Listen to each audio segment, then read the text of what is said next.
Greetings and welcome inside another edition of Serving the Valley. I'm your host, Eric Braley, and on this new series, we feature organizations here in the Cedar Valley that make this a great place to live, and hopefully you find out some information on this show that motivates you to get involved and to help better our community. Joining me here on our first segment is Steve Dust, Director of the Greater Cedar Valley Alliance and Chamber, and also with TechWorks, Cedar Valley TechWorks. Just talk about, what is the Greater Cedar Valley Alliance and Chamber? Who is the Cedar Valley and Alliance and Chamber, Steve? Well, first of all, thanks for the invitation today. We appreciate the chance to tell our story. As always, the Greater Cedar Valley Alliance and Chamber is the economic development and Chamber of Commerce organization for the area.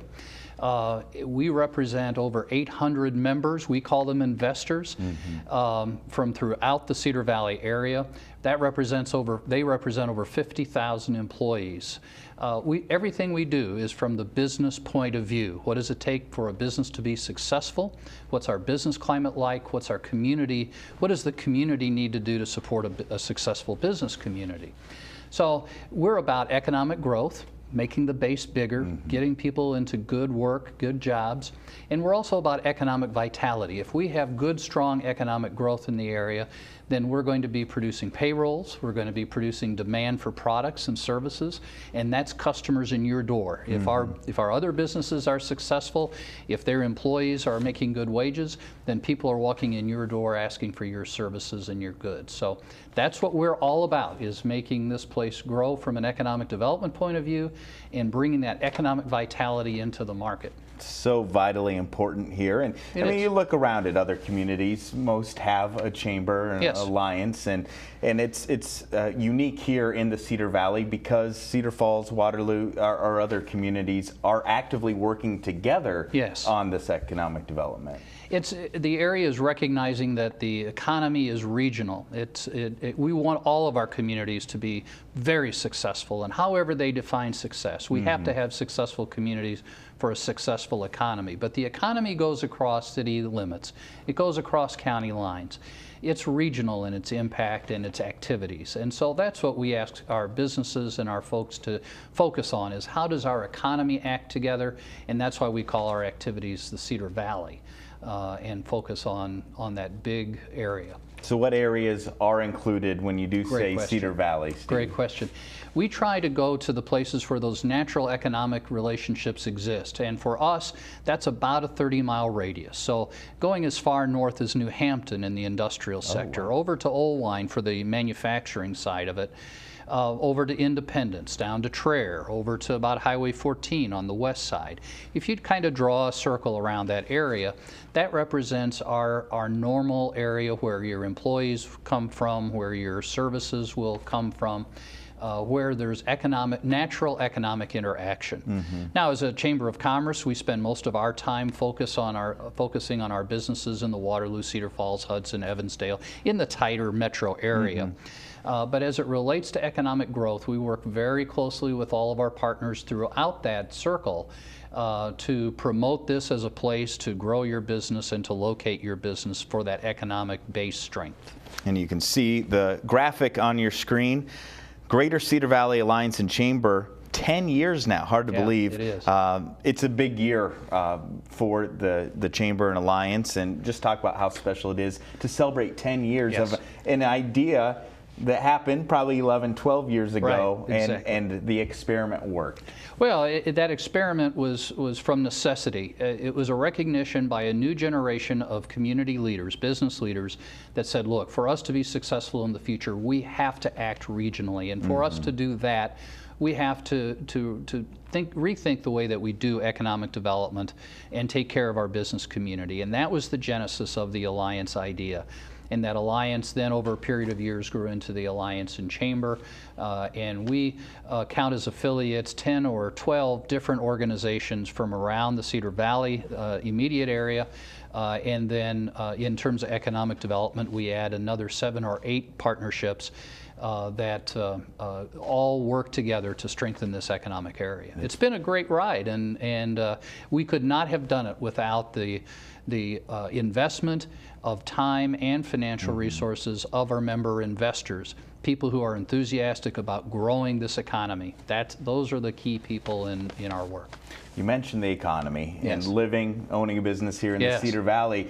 It just feels like the economy here in the Cedar Valley is strong. Would you Yes. agree to that, and why? Yes. Why would you? Well, I run the organization. I have to agree. No, I would agree with that. And the core of our strength are two things. Number one is our diversity. Manufacturing, we're one of the highest concentrations of manufacturing activities in the state of Iowa, and therefore one of the larger concentrations in the Midwest. So manufacturing is very important to us. But along with manufacturing comes healthcare, very strong healthcare concentration, and higher education, a number of higher education institutions. And then we have this really neat creative technology cluster of businesses that are growing continuously, and that's going to be very important to our economy. So we have a very diverse economy, and all of those sectors right now are very strong, but in the midst of a lot of change. And we're looking forward to the leadership that each of those sectors provide in terms of leading our economy into the future. And at the same time, those businesses, those sectors are leading their sectors into the future with innovation. And so that adds to strength too. They're not lagging. We're leading the pack in most of our sectors in their practices in business. So very strong local economy. We've been able to maintain our base and keep it growing. And if you look on my email, you'll see a little tagline that says that capital will go where it's welcome, and it will stay where it's well treated. Capital is not just money, but it's also talent and ideas. And we believe that very strongly. So we want to be the place where capital is well treated, and that lends itself to that strength that we see. Yes, I love that statement. When you look, though, at the Greater Cedar Valley Alliance and Chamber, there are so many different types of businesses. Yes. Some might have 2 employees, some might have 200, some might be in agriculture, some might be in technology. How does the Alliance and Chamber, manage and help and make it rewarding for all members, regardless of size, regardless of industry? Right. That's a great question. What we try to do is look at it from a portfolio approach. We know that we need to be encouraging more and more people to start businesses, just like you did, and in whatever field they choose. But we want the kind of environment in the Cedar Valley where people have the tools and they feel they have the support to start that business. Because if we have more businesses starting, now we're starting to see businesses that get to the size of a birch cabinet, businesses that get to the size of a John Deere, and we see that continuous line of growth. And so it's our approach to provide tools to help along the way. So we're not as concerned about the size of your business, we're concerned about what you need in your business right now to take the next step up and to continue being stronger, adopting new technologies, hiring more people, strengthening your wage base, and so forth, right here in the Cedar Valley. So that's the way that we try to stay relevant to the broad range of businesses that are here. Well, again, we're talking serving the Valley, and I can't think of a better organization that serves the Valley than the Greater Alliance and Chamber. One last question here in this first segment. University of Northern Iowa is a big part of our community, and I know the business that I started did go through the UNI Regional Business Center, but just list some of the many benefits of having a community with a university with the strong cores and programs like the University of Northern Iowa. Steve. Yes, having a comprehensive university like the University of Northern Iowa with their emphasis and having a school of technology and their broad curriculum is very important to an economy. And then adding to that their business and community services sector, which really is an economic development tool for the state of Iowa, but we sure enjoy having them here in the Cedar Valley to partner with in a lot of different ways that we'll hear about later. But also, when I first got here, our consultant bragged. He said, we have very rarely been in a place that has such a strong higher education cluster in a metropolitan area this size. So to have University of Northern Iowa lead it, along with Hawkeye Community College, with Wartburg, with Unity Point College of Healthcare, Kaplan College, Upper Iowa, to have that cluster of higher education all working together towards filling the talent pipeline that we have here and meaning so much to our community. You and I leading that pack, it's just a huge benefit to our economy. Well, many reasons make the Cedar Valley great. You and I is one of them. Yes, it is. We'll be back with a couple other guests and then finish up with Steve right after this. You're watching Serving the Valley here on Channel 15, Cedar Falls Community Television.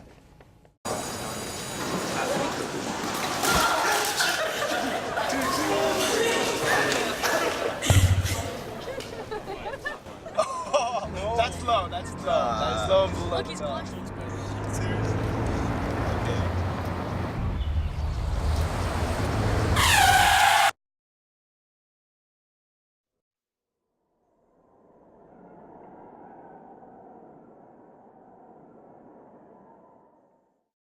Okay, so we drowned the fire. Yep. Stirred it. Drowned it again. And now just feel if it's cold. Yeah. Cool.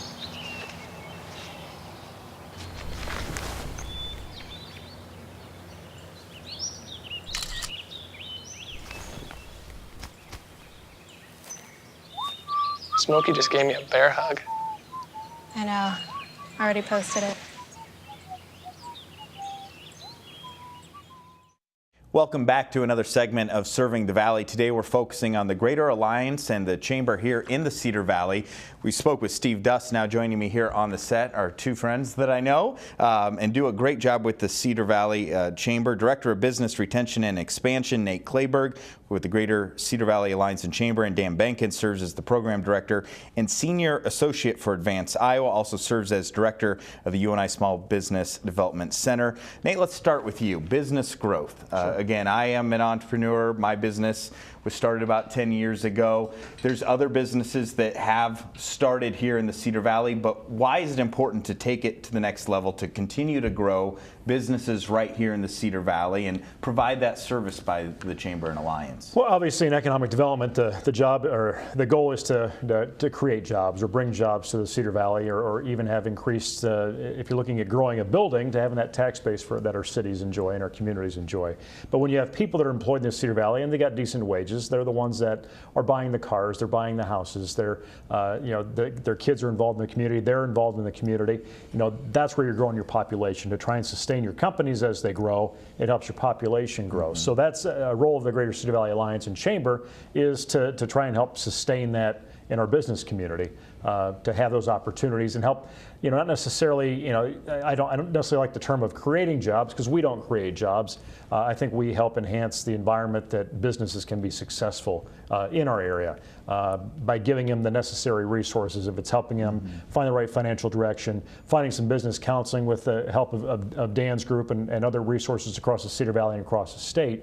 But again, it comes back to taking care of our existing business. Sure. We're going to see 70% of our growth at any level with our existing business. That's where it's going to come from, because they're going to grow. There's going to be another 15% in that growth number that will be because of our existing business. Somebody has a supplier that they want closer. They have a customer they want to get closer.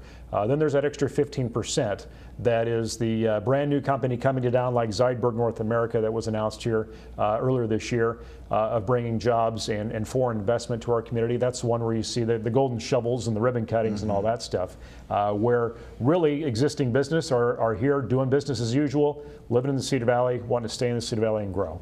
Yeah, it's great to have startups to create jobs, but also jobs and businesses that have been around a while. And I know you have a unique perspective. You've worked for the Chamber here in the Cedar Valley for a couple of months, but talk about your previous job and what you were able to witness of the Alliance and the Chamber from your past employment. Yeah, you know, I've been a part of the Cedar Valley, I guess, for the last 10 or 11 years as a resident, working in a number of capacities on campus at UNI or in Wheaton Franciscan Healthcare, but most recently with Buchanan County Economic Development. So when I came into that role and you start working with our 5 other Cedar Valley Regional Partnership partner counties, which you get into Blackhawk and Buchanan and Grundy and Butler, Chickasaw, and Bremer, you're kind of cooperating, if you will. So you're competing for business, but you need to cooperate together when you're looking at attracting business as a whole to the Cedar Valley.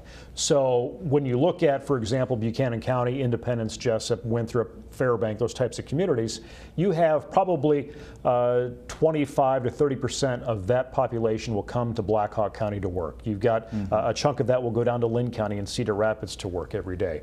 I know, you know, it's general in some of those rural counties that half the population will leave their home community or home house to work in another community or another area. So you have to see the Cedar Valley, and I'm sure Steve talked about it's not Waterloo Cedar Falls, and it's not just Waterloo Cedar Falls Hudson. You get into Denver and Waverly and New Hampton and Greene and Allison and Independence, Jessup. We're all in it together to try and support the Cedar Valley together. How is the Alliance and Chamber then involved with the Advanced Iowa? And it's not something that I know much about, Advanced Cedar Valley, and what is that? You know, it's something, and I know Dan will talk more about this, but I think it's still something we're learning about for what the model was, and Dan can give you a little more history on where it all kind of started, but we're still kind of learning how we can get involved with Advanced Iowa. Economic gardening is the term that we've had in the last 4 or 5 years that's come out, and trying to really help second stage companies, you know, companies that could be $750,000 to $50 million companies and have anywhere from 10 to 100 employees, but they're at that point. You know, you might be at that point too, Eric, with your business of how do we get to the next level? You're so busy doing your day-to-day stuff, but really stepping back and looking at how do we manage and how do we grow. That's, I think, where Advanced Iowa and Advanced Cedar Valley can come in to help. And Dan, advance is a big word and an important word when you're talking about business growth and economic growth here in the Cedar Valley. Yeah, absolutely. I think we've got a great partnership with the Alliance in so much as they can identify folks that are great candidates for the types of services that we provide. And then we can come in and kind of provide those services with university resources and the things that we can do over at UNI. And so far it's been great. We've had great success with some of the clients that we've worked with locally. And I think that is just continuing to grow as the word gets out more about this. We have definitely a defined target market that we're looking at, and Nate and his team are out there uncovering those rocks, finding the clients that are going to be good fits for us. So Dan, just talk about what you do. I know you wear a couple of different hats, and maybe how you are involved with Nate, with Steve, and just how it all kind of connects together to serve the Valley here. Yeah, I would say it's pretty cohesive, actually. I run a incubation program there, which I know your firm has actually been a graduate of that, but a couple other things that we do. I run the Small Business Development Center, which is actually a 7-county responsible business consulting platform. And so I had known Nate in his previous life when he was with Buchanan County, as that was one of the counties that we served. And that program is really all about helping startups get going. And then if you think about the continuum of the life of a business, there's the startup phase, and then there's the phase where we made it, we've got plenty of cash, we can do whatever we want, right? Those great big anchor companies in your region, the John Deeres and those types. And then there's that zone in the middle there, and I think Nate was talking about that earlier when he was mentioning how those companies really are the ones that are creating a lot of the jobs, and they are very sticky to the region. They're founders, they're family-owned, whatever, and they want to stay where they are. And those are the companies that we're really focused on. They've got maybe 10 to 100 employees, as Nate kind of mentioned before.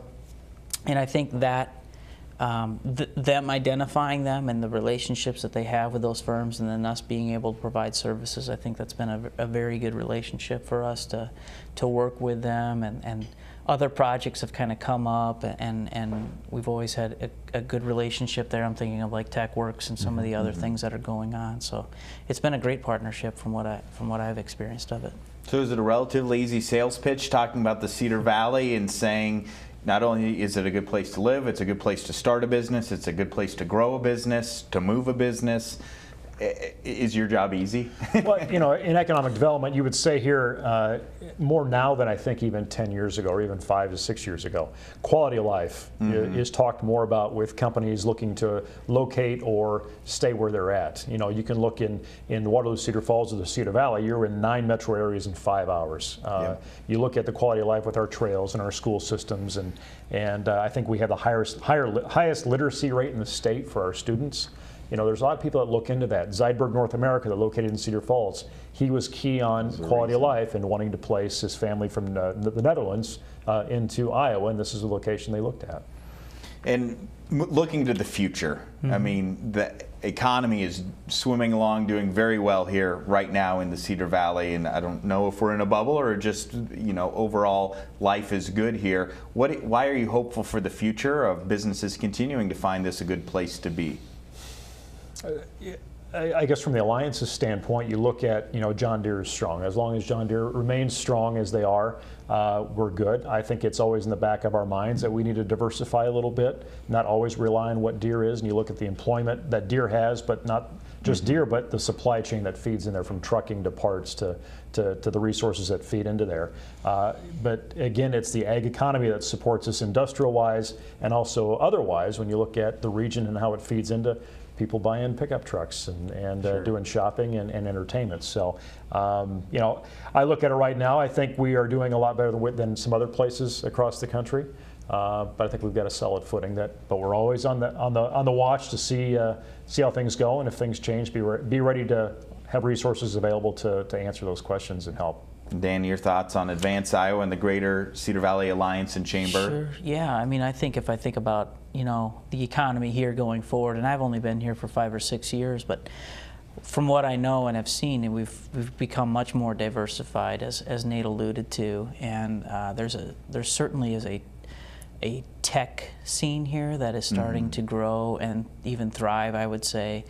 And you know, you're a part of that, obviously, and a lot of other firms are as well. And I think that ecosystem is growing and strengthening and is becoming more known statewide. And so I'm happy to see that, and I think that we can continue to do more to foster that. And I think UNI is doing a better job of maybe helping to keep kids local after they graduate, and I think the Alliance has done a great job with that, of making people aware of you don't have to head off to the big city. There's a lot going on here to keep you here, and those things are very important to me. There's a lot to offer. We appreciate all that you do to help serve the Valley, and we'll check in with you in the future as well. Thank you, gentlemen. We'll be back with our final segment of Serving the Valley right after this here on Channel 15, Cedar Falls Community Television.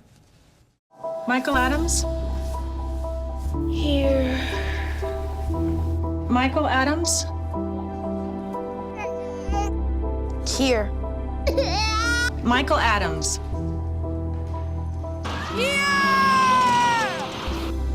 Michael Adams. Students who miss 18 days of school in any grade risk falling behind and not graduating. Absences add up. Keep track at boostattendance.org today. People think I'm trash, but they're wrong. Today I'm just an aluminum can, but one day I could be a stadium.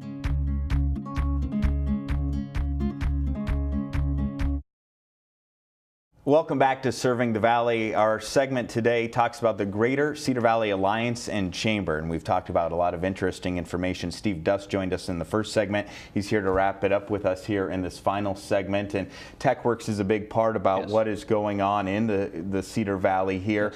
But one thing that you hear about, I mean, the Cedar Valley is just an outstanding place to live and to work, but sometimes employers do have issues hiring people, which seems, you know, a little hard to believe with the fact that there are so many good jobs out there. Yes. What does the Chamber, what does the Alliance do to assist businesses with that need? We're not alone. I want people to understand that we're not the only place where that difficulty exists. That's kind of demographic, but we have to deal with it here. We have growing businesses that have that demand. So we have a number of ways that we're trying to approach making sure that our employers have a good stock of potential employees. Number one is to work with our higher education institutions to make sure that their pipelines, whether it's the community college or UNI or Wartburg, whomever it may be, are aligning their curriculum with the kind of demands that there are in our market now, or that we can project, or that we are arming our students at whatever level with the kind of knowledge that they'll need to succeed in the future. They're trained and ready to go, step right in. Hopefully they're trained and ready to go. And right now what we're trying to do is overcome somewhat of a mismatch between the training and education that the workforce has had and the kind of skills that are being demanded in the workforce. But the good news is we've got the kinds of institutions in place that can bridge that gap. So that's going very nicely. We have a program called Work the Valley, where we're trying to inform people of college age, as well as people outside the market who may have an interest in building their career in a new location, about the Cedar Valley, what's going on here. A good example of that was an intern social event that our team conducted a couple of weeks ago. And what a neat event to have 150 interns from across the Cedar Valley at the water park, just learning about the Cedar Valley and meeting each other and at least knowing that the people of the Cedar Valley care about them and hopefully convincing them that this is the place they should pursue a career. This is an amazingly diverse population in the Cedar Valley, and we should celebrate that, and we should also take advantage of it from an economic point of view. Diversity will broaden your employment base and it will broaden your market, and so we have several programs in place to help employers, especially the smaller businesses, understand the strength of a diverse and inclusive workforce. So that's very important to us. And then working on this continuum, if you will, we also have a great program called Leader in Me, wrapped up in an initiative called Leader Valley with our schools, that is focused on helping build the soft skills in every student in the Cedar Valley. And you'll hear a lot more about that in future programs, I'm sure. So we're working with our employers to understand what their demands are today and start to match up people with those demands in our market area, and then working with our schools to make sure that there's that pipeline is filled with potential candidates. Outstanding. Taking care of the needs of the businesses now, but also definitely looking to the future and what's on the horizon. That's critical to us. We only have a couple minutes left, but a quick update on TechWorks and what's going on at the TechWorks campus. You're actively involved in that project. Right. That's been a 10-year project that's finally coming to fruition. If you drive by, you see a lot of activity on the site. You're seeing site preparation underway around the John Deere Tractor and Engine Museum, soon to become one of the largest tourist attractions in the state, we're told by our consultants. On the other end of the campus is a large building that's being redeveloped. And you can see that on the screen there. That's being redeveloped into a hotel, restaurant, meeting, and training center complex by a private developer. That was announced some time ago, but it's an old building in a redevelopment area, and they're very creative. It's just taken a while to get all the pieces put together. But they have hung in there with us, and we with them. And we believe that one starts in a few, well, I don't want to say a few weeks, but later in the year. But it's still there, and we're still preparing for its startup. In the middle is our Tech One building, our industrial center, where the University of Northern Iowa has its metal casting center 3D program, 3D manufacturing program. And that's receiving a lot of attention from across the country. And we'll have other programs entering that building over the next several months. So everybody needs to drive by and see the progress all year long. It's going to be a real attribute, not just to downtown Waterloo, and it will be for the riverfront, but for the entire Cedar Valley. There's a lot of partnerships being created in that technical campus, tech campus, that's going to influence a lot of growth all over the valley. And so it's not just about where it is, but it's about what's going on inside. Well, it's so exciting, and we'll definitely bring you back for more updates as that project continues to go. But we appreciate all that you do for the Cedar Valley. It's fun. And keep up the good work, Steve. Thank you. All right, that will put a wrap on today's program, Serving the Valley, looking at the Greater Alliance and Chamber here in the Cedar Valley. An outstanding organization. You can learn more. Just log on to their website or give them a call. Thanks for joining us, and we'll see you around next time on Serving the Valley.